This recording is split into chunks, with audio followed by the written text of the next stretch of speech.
العالمين والصلاة والسلام على أشرف الأنبياء والمرسلين إمام المتقين سيد الغر المحجلين سيدنا ومولانا محمد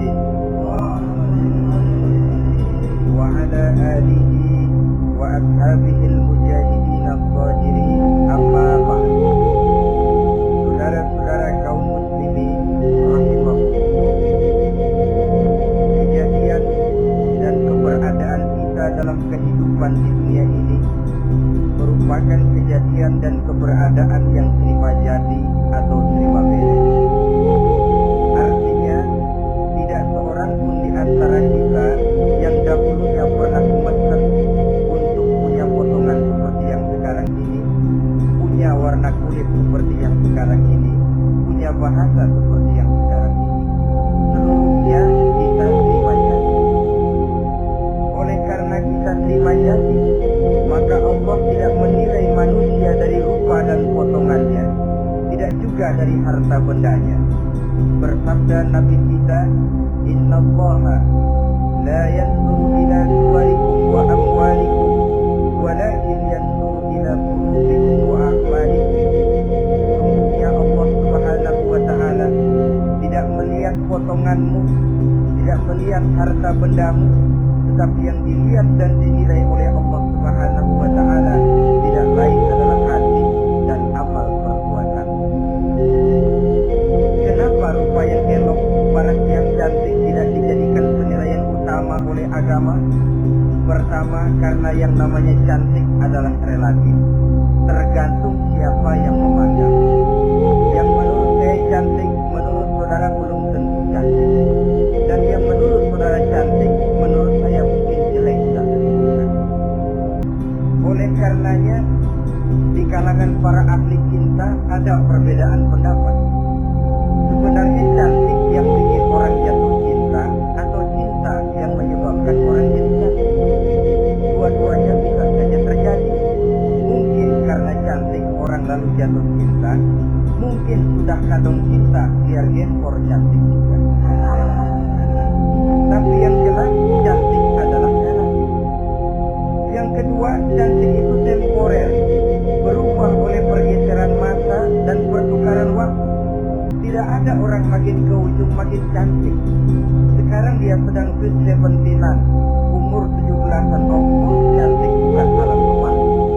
Seluruh yang ada dalam dirinya menjadi sahir di kalangan para remaja. Rambutnya katanya ikal berderai, pipinya bau dilayang, lalu janggutnya katanya macam lebah bergantung, alisnya macam semut beriring.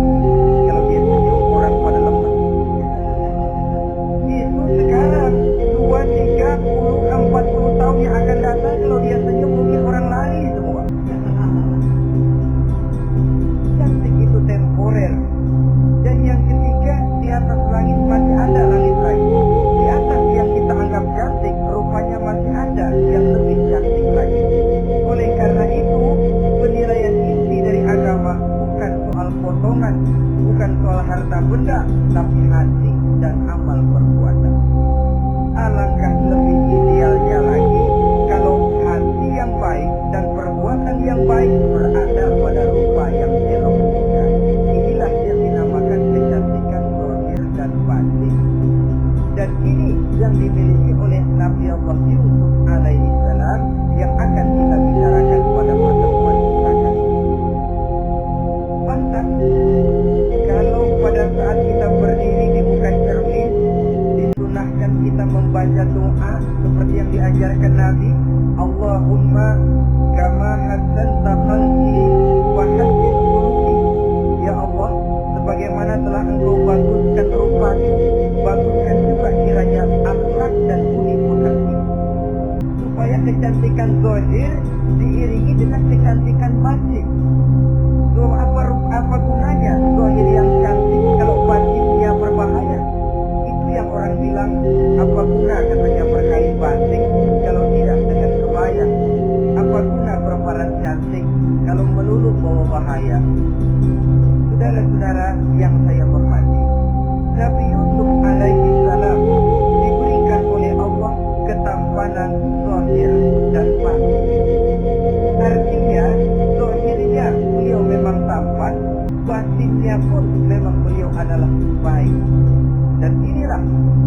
kebaikan yang berlipat ganda. Kadang-kadang ada orang yang tampaknya sederhana saja, tapi batinnya baik, itu lebih baik ketimbang yang zahir dan penampilannya baik, tapi batinnya rusak. Maka kecantikan yang dianugerahkan Allah dalam kehidupan ini sesungguhnya bukan untuk show only, bukan cuma untuk sekedar dipamerkan jadi kebanggaan, macam konten ratu-ratuan yang manfaatnya hampir tidak ada. Kecantikan untuk disyukuri, kecantikan untuk digunakan kepada hal-hal yang bermanfaat sesuai dengan perintah dari yang memberikan kecantikan itu. Saudara-saudara yang saya hormati, Nabi Yusuf alaihi salam seorang nabi yang oleh Allah diberikan kecantikan zahir dan juga kecantikan batin. Beliau adalah putra dari Nabi Yakub, dari Nabi Ishak, dan dari Nabi Ibrahim alaihi salam. Artinya, ayah beliau bernama Nabi Yakub, kakeknya adalah Nabi Ishak, dan datuknya adalah Nabi Ibrahim alaihi salam. Ia bersaudara sebanyak 11 orang. Dari 11 orang saudaranya ini, hanya satu yang seibu sebapak, yaitu Benyamin. Sedangkan yang lain adalah saudara dari lain ibu. Sejak kecil, Nabi Yusuf ini sudah memperlihatkan tanda-tanda bahwa di kelak kemudian hari dia akan tumbuh menjadi seorang besar. Begitu wajar kalau ayahnya memberikan perlakuan yang agak istimewa kepada Nabi Yusuf. Dan ini tentu memancing sifat iri dari saudara-saudaranya yang lain. Apalagi pada suatu malam Nabi Yusuf di kala remaja itu pernah mimpi. Mimpi ini beliau ceritakan kepada ayahnya. Kata beliau, ya abati, inni ra'aitu ahada asara kawkaba wasyamsa wal qamara ra'aituhum li sajidin. Jadi satu hari Nabi Yusuf cerita kepada ayahnya, ayah, saya mimpi. Mimpi apa itu? Saya melihat dalam tidur saya ada 11 bintang, lalu matahari dan bulan. Saya lihat seluruhnya sujud kepada saya. Ayah yang mendengar mimpi ini mengerti takwil, lalu pesan kepada Nabi Yusuf, Yusuf, mimpi ini jangan kau ceritakan kepada saudara-saudaramu. Mereka sudah punya pandangan yang tidak baik kepada dirimu. Kalau ini kau ceritakan, mungkin akan membahayakan bagi dirimu. Sebab rupanya saudara-saudaranya yang lain ini iri hati kepada Nabi Yusuf yang mempunyai keistimewaan dan mendapat perhatian istimewa juga dari orang tuanya. Saudara, kita tahu ini sesuatu yang wajar dalam kehidupan. Pepatah bilang, likulli ni'matin mahsud.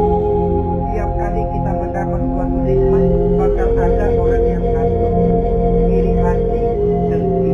Itu watak kehidupan. Kalau kita jatuh miskin, orang tepuk tangan. Kalau kita jadi kaya, orang tanya pendukung kemana. Wajar saja, likulli ni'matin mahsud. Setiap kali kita mendapat suatu nikmat, tentu ada yang hasut, ada yang iri, ada yang tidak senang. Begitu juga halnya dengan saudara-saudara Nabi Yusuf alaihissalam. Dan watak iri hati ini tidak cuma tinggal iri hati, mereka buktikan lewat tindakan konkret. Satu hari mereka musyawarah, saudara-saudaranya iri. Saudara-saudara, bapak kita nggak adil.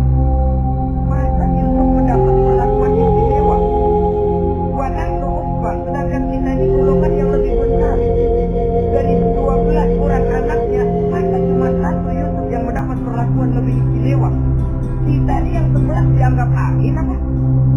Gak adil apa kita ini? Ya tapi caranya bagaimana? Apa kita omelin bapak? Jangan. Tapi Yusuf singkirin. Kalau Yusuf gak ada kan anaknya tinggal kita. Praktis perhatiannya seluruhnya akan tercurah kepada kita. Nah, saya ingatkan bahwa hasud sering mendorong orang untuk melakukan segala macam cara. Artinya orang itu kalau sudah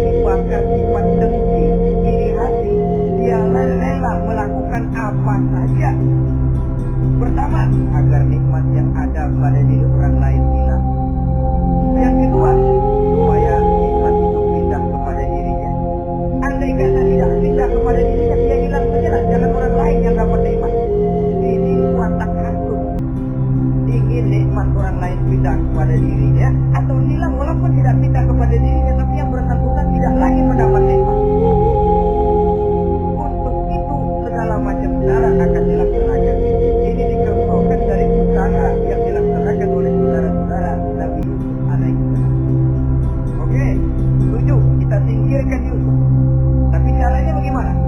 Gampang. Bunuh saja.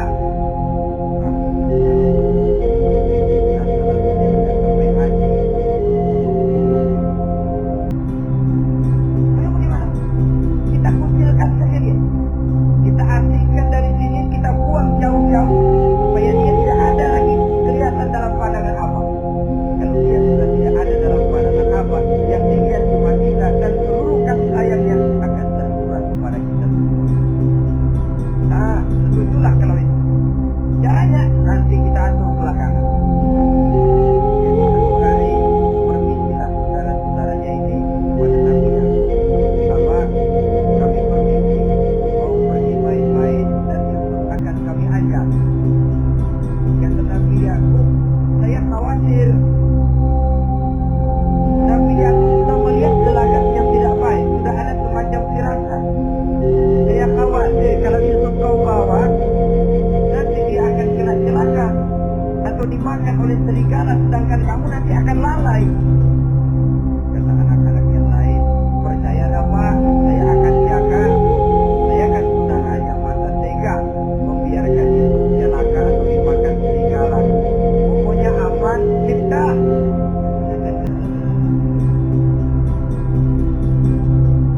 Sampai akhirnya Nabi Yakub mengizinkan.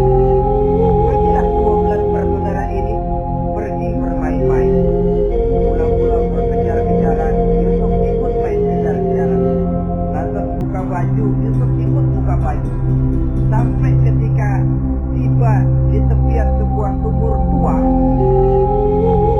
rencana yang sudah disepakati itu dilaksanakan. Nabi Yusuf diangkat beramai-ramai, digosok lalu dimasukkan, diceburkan ke dalam sumur mati itu. Kemudian baju Nabi Yusuf itu mereka basahi dengan darah kambing. Setelah itu mereka pun pulang menemui Nabi Yakub alaihissalam dengan rasa sedih yang dikit-dikit. Ini penyakit hasud. Jadi kalau orang hasud kepada kita, begitu kita mendapat kesulitan, dia datang dengan air mata buaya. Belaga sedih, belaga ikut berduka cita, padahal di hatinya seorang, padahal batinnya girang bukan main. Saya ikut berduka cita, saya ikut sedih, padahal hatinya biar mampu. Ini yang dilakukan oleh saudara-saudara Nabi Yusuf. Mereka datang dengan air mata berurai, nangis, Abah.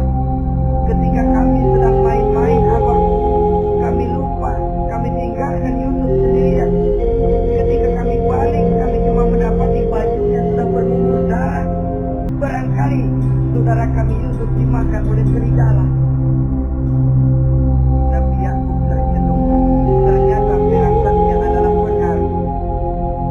Baju Nabi Yusuf itu yang berlumur darah kambing, buatan saudara-saudaranya yang hasut tadi, diciumi dan dipeluk oleh Nabi Yakub. Kepedihan seorang ayah yang ditinggalkan oleh anak tercintanya. Adapun Nabi Yusuf alaihissalam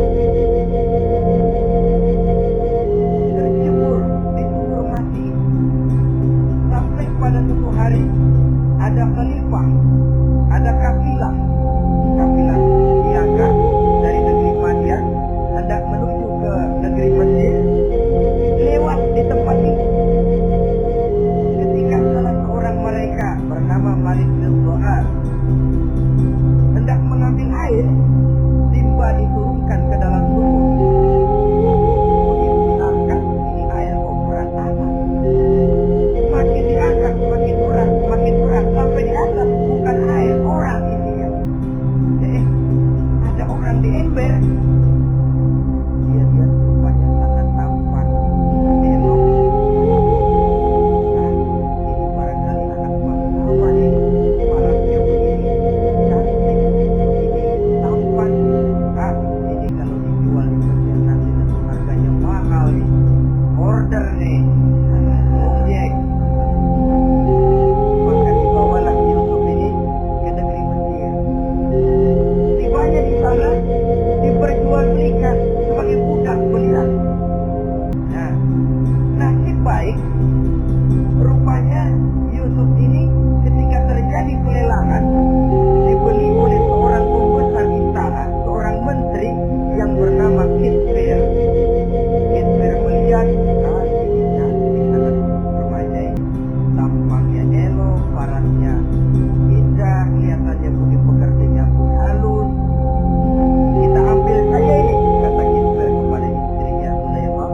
Kita angkat dia jadi anak, siapa tahu nanti dia memberikan manfaat yang besar bagi kita. Baiklah, baiklah. Dan sejak saat itu Yusuf dipelihara di rumah Kisper dalam istana yang tinggal bersama istrinya Sulaiman. Menurut satu riwayat, 10 tahun lamanya Nabi Yusuf tinggal di tempat Kisper. Dan selama 10 tahun itu tentu terjadi perkembangan baik jasmaninya maupun rohaninya. Dari anak-anak ia berubah menjadi remaja, lalu meningkat ke arah dewasa. Makin matang kedewasaannya, makin tampan dan elok parasnya, makin cantik budi pekertinya, ditempa oleh kuasa kenabian yang disiapkan oleh Allah Subhanahu wa Ta'ala. Sehingga tidak heran ketampanan Nabi Yusuf ini menjadi buah bibir di kalangan istana.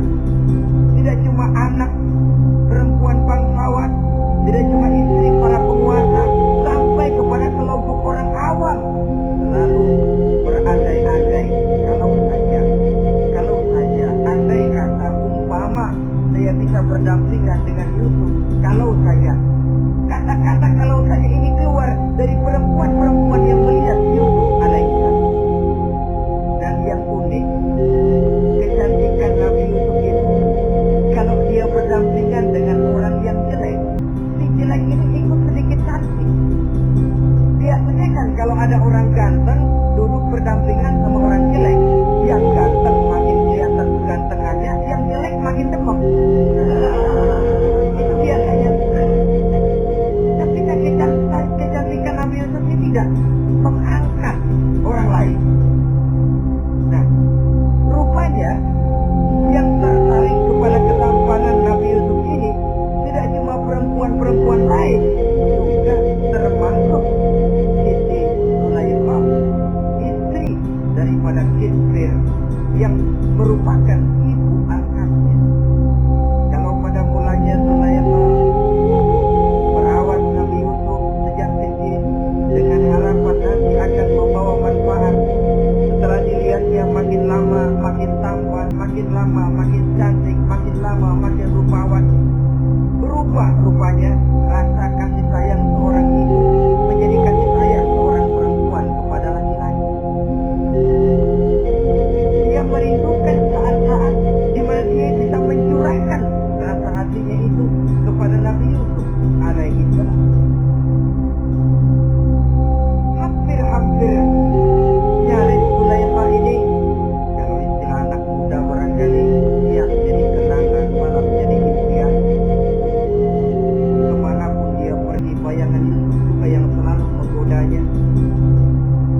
lain dari hari-hari biasa. Apalagi melihat pakaian Zulaikha yang begitu tinggi. Jantung Nabi Yusuf berdetak sangat cepat. Darah mengalir dengan cepat. Maklum, beliau juga manusia, laki-laki, normal terlepas dari kenabiannya. Jantungnya tak begitu. Kemari Yusuf, sini. Sudah lama Yusuf. Lama apa Tuhan? Saya memendam rindu kepadamu Yusuf. Siang malam engkau juga yang jadi tumpuan harapan saya. Kemanapun saya pergi seakan wajahmu juga yang saya lihat Yusuf. Tidur saya jadi tak nyenyak. Makan saya tak pernah membawa kekenyangan Yusuf. Tidur yang biasanya mendatangkan semangat seolah semuanya pergi meninggalkan saya Yusuf. Hembusan sepoi pagi mengusap bunga merekah dalam taman yang biasanya membawa keindahan. Semuanya telah berganti dengan keindahan wajahmu Yusuf. Inilah sebentar penuhi hasrat hati saya. Saya segan Tuhan. Segan kenapa Yusuf? Saya tidak mau mengkhianati Tuhan saya yang telah berbuat baik kepada saya. Apakah saya juga tidak pernah berbuat baik kepadamu? Benar, Tuhan juga berbuat baik kepada saya. Tapi pantang saya mengkhianati majikan saya. Yusuf, sekarang kesempatan yang baik. Idris, suami saya, sedang menghadiri persidangan penting di negara, di istana, dan rasanya akan lama dia baru kembali. Sementara para pembantu kita tidak ada di sini. Saya malu Tuhan, saya segan. Malu kepada siapa? Tidak ada yang tahu, tidak ada yang lihat. Allah, saya takut, saya malu kepada Allah Tuhan. Padahal kalau menurut ukuran hati, Quran menjelaskan walaqad hammat bihi wa hamma biha. Sebenarnya Zulaikha cinta kepada Yusuf, Yusuf pun senang kepada Zulaikha. Saat itu iblis sibuk bukan main memasang jerat, pasang besi berani biar pada nyetuk.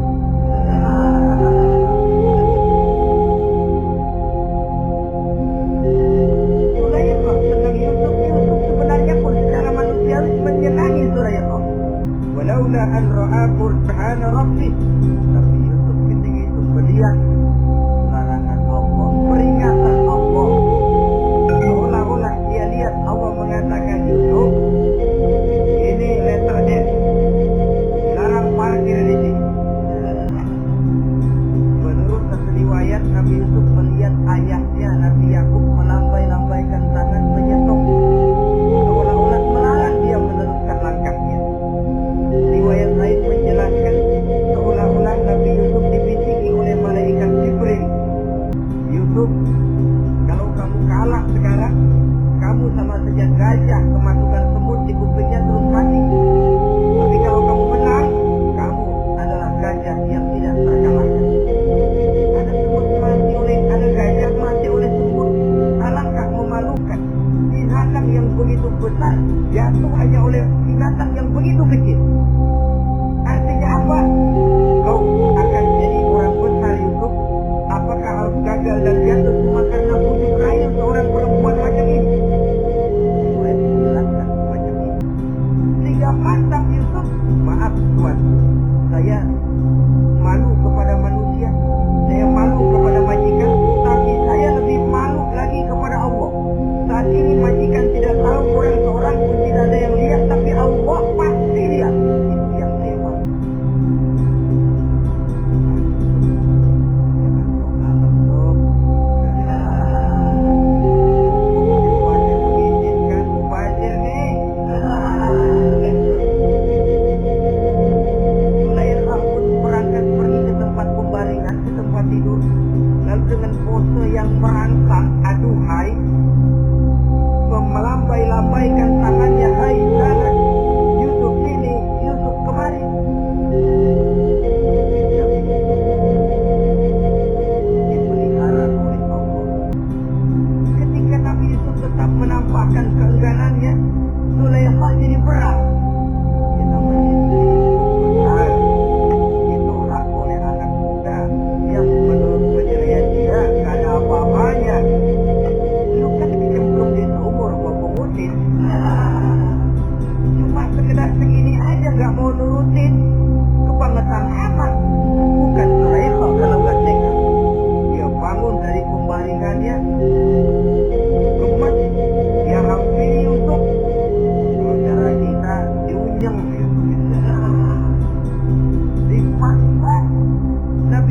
Kenapa?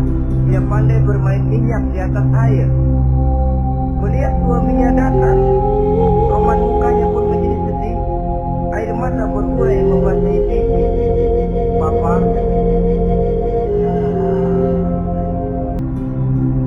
apa balasan bagi orang yang mau menistakan istri Papa? Maksudmu apa, Sulaiman? Yusuf gile. Dia mencari kesempatan dalam kesempitan. Dia mau menodai kehormatan saya. Dia hendak memperkosa saya. Bukan saya, Tuhan. Saya enggak. Yang benar Yusuf. Enggak. Zulaikha yang memaksa saya. Betul, Zulaikha. Tidak, Yusuf yang memaksa saya. Sampai akhirnya salah seorang dari isi rumah itu memberikan jalan keluar. Tuan Kisbir, begini saja. Sulit memang untuk dilacak kebenarannya. Cuma periksa saja baju Yusuf. Kalau bajunya sobek di belakang, Yusuf benar, Zulaikha salah.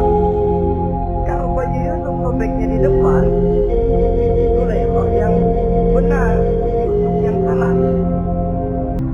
Nah, apa artinya itu? Kalau bajunya sobek di belakang kan artinya Yusuf kabur, ditarik dari belakang. Tapi kalau bajunya sobek di depan, artinya Zulaikha yang akan cari baju Yusuf dari depan. Lihat saja, pokoknya kalau bajunya sobek di belakang, Yusuf benar, Zulaikha salah. Kalau baju Yusuf sobek di depan, Yusuf salah, Zulaikha benar. Ketika diperiksa, dicek bajunya, betul sobek di belakang. Artinya Yusuf benar, Zulaikha yang salah. Kata Kisbir, Zulaikha, jelas sudah bagaimana kejadian yang sebenarnya. Oleh karena itu, bertaubatlah kamu kepada Allah. Dan kau Yusuf, jangan ceritakan peristiwa aib ini kepada siapapun, untuk menjaga nama baik kita bersama. Baik, Tuhan. Saudara-saudara kaum muslimin yang saya hormati. Tapi ya bagaimana? Serapi-rapinya menyimpan barang busuk, toh akhirnya tercium juga. Gosip ini akhirnya tersiar di mana-mana, terutama di kalangan para pembesar. Sehingga kalau kumpul para istri pejabat, Zulaikha jadi bahan gunjingan. Dan main bini menteri teman-teman budaknya. Gak salah apa tuh, jadi bahan istikan. Ya sebab tentu ukuran mereka yang belum pernah lihat Yusuf, kalau duren ketemu duren dong. Masa duren ketemu ketimun ya bonyok. Artinya gak seimbang. Masa istri bangsawan tergila-gila sama anak angkatnya, sama budak kuliahnya, gak masuk rasio itu. Zulaikha dengar berita macam itu. Sampai dalam hatinya, pantas saja kamu menyet saya, kamu meremehkan saya, karena kamu belum pernah lihat potongan Yusuf bagaimana. Akhirnya dalam hati Siti Zulaikha ini timbul semacam dendam. Ustaz, bekerja itu. Caranya gimana? Satu hari para istri bangsawan ini diundang ke tempat Siti Zulaikha. Duduk di satu ruangan luas. Duduk dihidangkan makanan. Makanannya aneh, cuma buah sama pisau. Ketika buah dan pisau sudah siap, satu orang satu. Ketika mereka sedang mengupas buah itu, Zulaikha berkata kepada Nabi Yusuf, kau jalan dari sini ke sana, melintang. Saya peragawati. Untuk apa, Tuhan? Pokoknya jalan aja dah. Sejak beliau melangkah ke ruangan itu, semua mata perempuan-perempuan bangsawan yang lagi ngupas buah, semuanya tertuju kepada Yusuf. Ada yang matanya membelok, makin belok.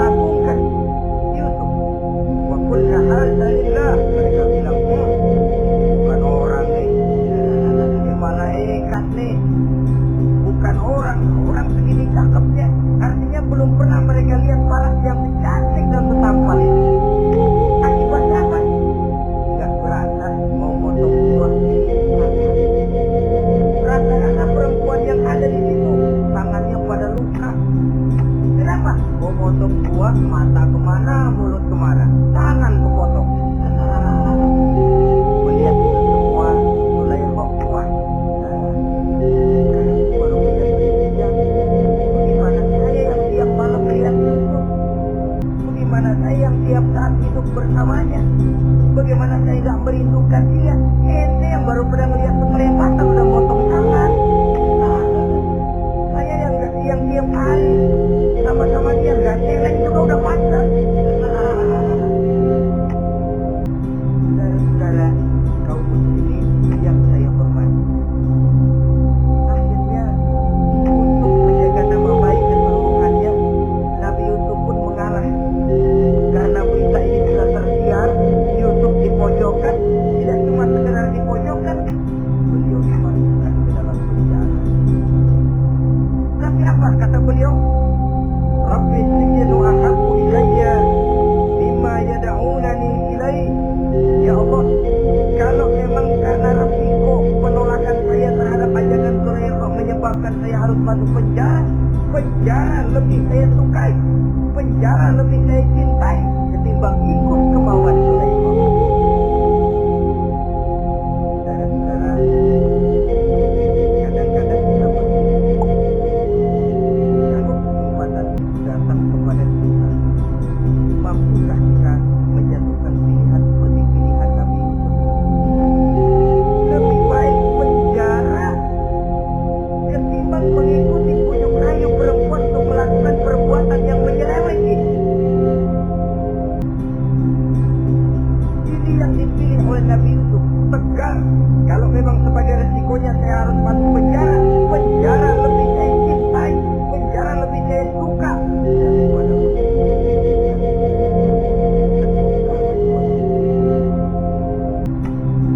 bukankah dalam perjuangan menegakkan akidah kadang kita mendapat piala, jarang kita berhadapan dengan penjara.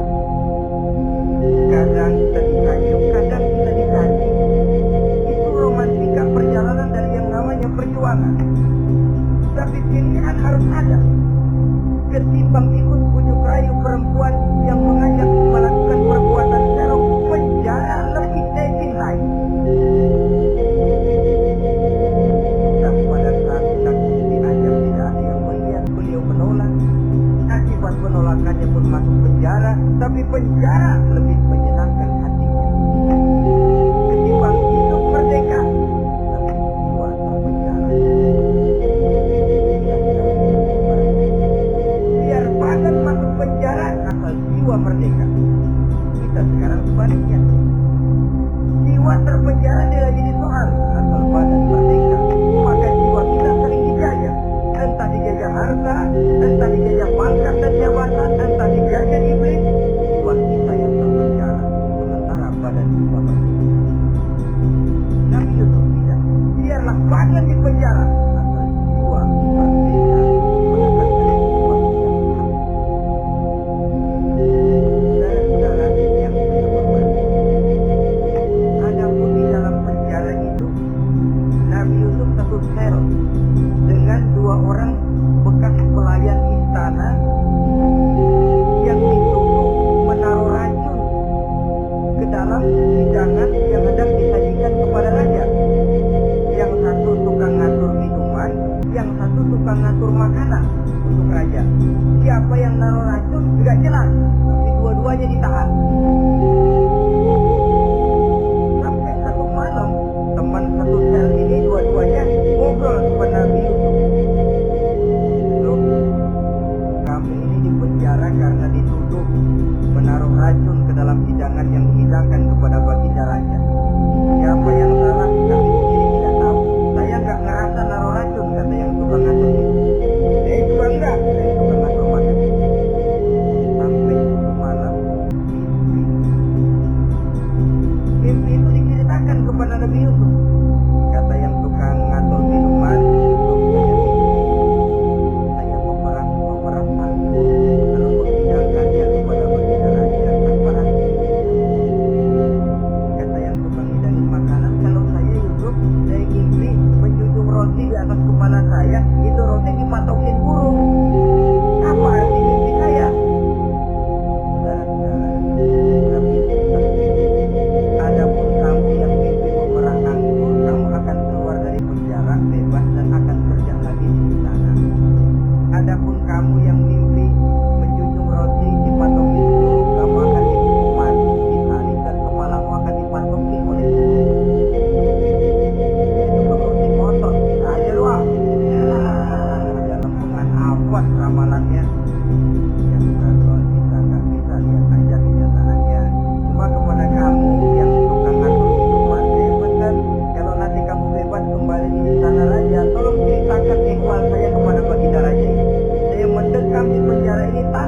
berbuat salah apapun. Baik, kalau begitu. Dan ketika persidangan memutuskan seperti tepat yang diramalkan Nabi Yusuf, si tukang menghidangkan makanan dihukum mati, si tukang menghidangkan minuman kembali kerja di istana. Tapi begitu kerja, dia lupa sama pesan Nabi Yusuf. Itu biasanya watak orang memang begitu. Kalau dalam keadaan kepepet macam-macam janjinya, begitu keadaannya longgar, lupa sama janjinya. Sehingga ada pepatah katanya, tolongin anjing kejepit. Waktu kejepit kain-kain bisa ditolongin, begitu darah ditolongin, yang tolongin bisa digigit. Saudara hadirin yang saya hormati, sampai bertahun-tahun Nabi Yusuf mendekam dalam penjara, tapi itulah yang menambah kedewasaannya. Maka orang beriman ya, yang mantap nilai imannya, tempat tidak jadi soal. Kadang-kadang dia merasakan penjara lebih indah dari alam terbuka. Banyak orang-orang beriman yang justru di penjara menghasilkan karya-karya besar.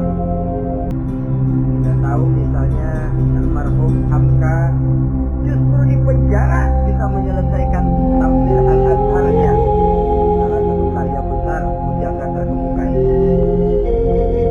Macam Hasan Al-Banna, Abdul Qadir Auda, dan banyak lagi tokoh-tokoh Ikhwanul Muslimin merasakan justru penjara itu bagaikan surga. Kenapa? Mereka yakin di penjara untuk sesuatu yang benar, maka tempat tidak pernah jadi masalah. Kalau jiwa merdeka puluhan tahun mendekam di penjara, tidak akan merupakan satu rasa yang lama. Kenapa? Jiwa tidak bisa dibatasi oleh ruangan 2x3 meter. Jiwa yang merdeka tidak bisa dibatasi dengan teralis besi. Jiwa yang merdeka tidak bisa dibatasi dengan dinding tembok yang tebal. Jiwa yang merdeka mengembara melanglang buana mencari idealisme yang ada dalam dirinya. Itu yang dirasakan oleh Nabi. Untungnya satu malam raja mimpi. Untungnya ini mimpinya luar biasa. Ada 7 ekor lembu gemuk-gemuk, makan 7 ekor lembu yang kurus-kurus. Lalu ada 7 batang gandum yang isinya gemuk-gemuk, ada 7 batang gandum yang sudah layu-layu. Nah, pagi-pagi ini seluruh dukun-dukun istana dikumpulin, para ahli nujum apel menghadap baginda raja. Nujum, dukun, ada apa tuan raja? Tadi malam saya ngimpi ada 7 ekor lembu gemuk-gemuk memakan 7 ekor lembu yang kurus-kurus. Coba takwilkan apa arti mimpi saya ini. Dukun kata,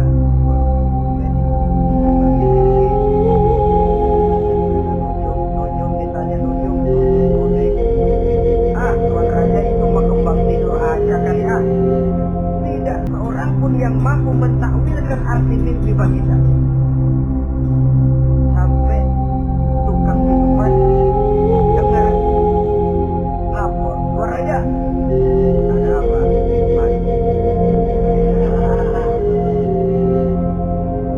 Saya waktu di penjara ada seorang anak muda namanya Yusuf. Dia mentakwilkan mimpi saya dan pas seperti takwilnya. Panggil Yusuf.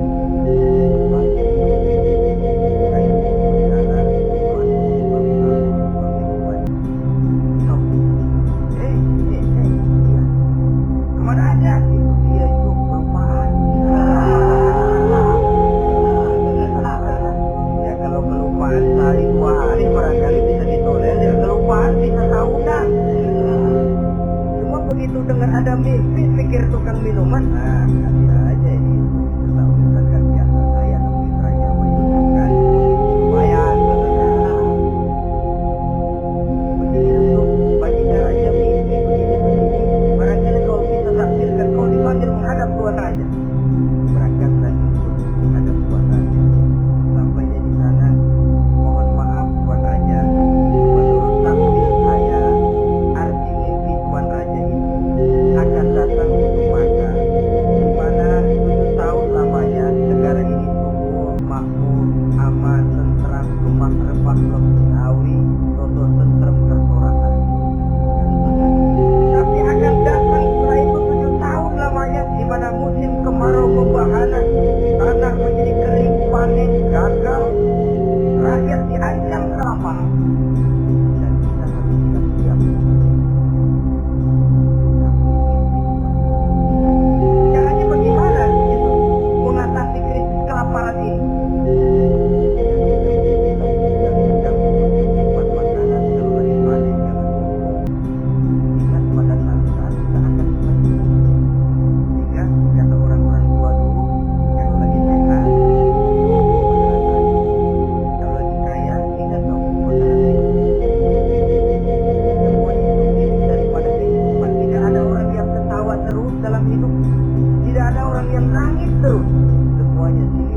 Gatot Kaca. Kapan? Waktu dipegang dalam. Betul apa benar? Gagahnya Gatot Kaca, Sakti Mandragunanya sang Gatot Kaca. Kapan itu? Waktu dipegang dalam. Begitu peranannya selesai, sama dalam dimasukin ke kotak, diam aja Gatot Kaca. Terbang ya? Enggak, diam aja. Itulah kehidupan. Gagah kita menyandang bisa tempat di pundak. Gagah kita membawa harta yang banyak. Gagah kita membawa jabatan ini dan itu. Waktu oleh sang sutradara dimasukkan ke dalam lubang yang luasnya tidak lebih 1 kali 2 meter. Enggak berkutik. Enggak ada yang lawan. Jenderal yang berbintang 4 dilonjorin, dia yang melihat anteng aja. Habis peranan sudah sampai di sini. Itu wajar. Kata Nabi Yusuf, kalau lagi panen, ingat pada suatu saat kita akan menceklik.